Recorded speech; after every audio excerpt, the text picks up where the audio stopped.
ครับจากชั้นที่4ที่ผมเดินขึ้นมาเนี่ยนะครับก็มาถึงที่เริ่มเข้าสู่ชั้นที่5นะฮะ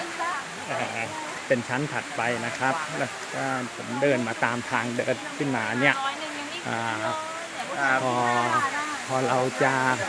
ขึ้นมาถึงชั้นที่5เนี่ยปรากฏว่าหมดเวลานะครับทางเจ้าหน้าที่เขาบอกว่าห้ามขึ้นแล้วหมดเวลาขึ้นแล้วพอดีผมมาเย็นไปนะก็เลยได้สุดที่ชั้นที่4ตรงนี้นะครับชื่อว่าชั้นอกนางผีเสื้อนะครับแต่คนก็ยังรอลงเล่นน้ำกันอยู่นะครับ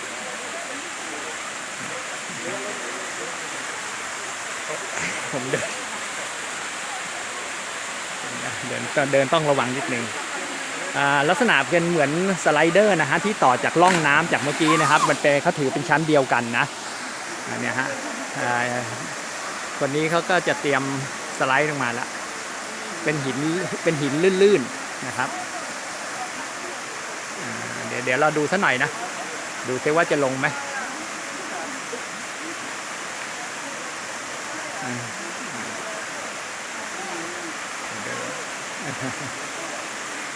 จะลงไหมเอ่ยดูท่าทางแล้วจะไม่ลงแน่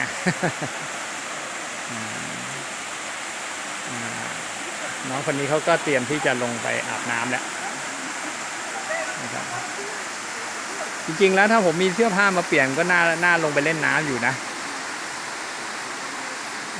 เนี่ยก็ไหลลงไปสู่ตรงช่องเมื่อกี้นะฮะช่องที่เป็นร่องน้ำอ่ะฮะก็จะไหลก็ดูสวยงามเป็นธรรมชาติดี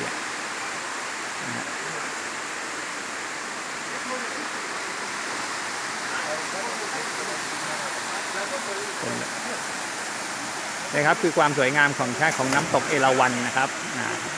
ลงมาแล้วเมื่อกี้กลับมาไม่ทัน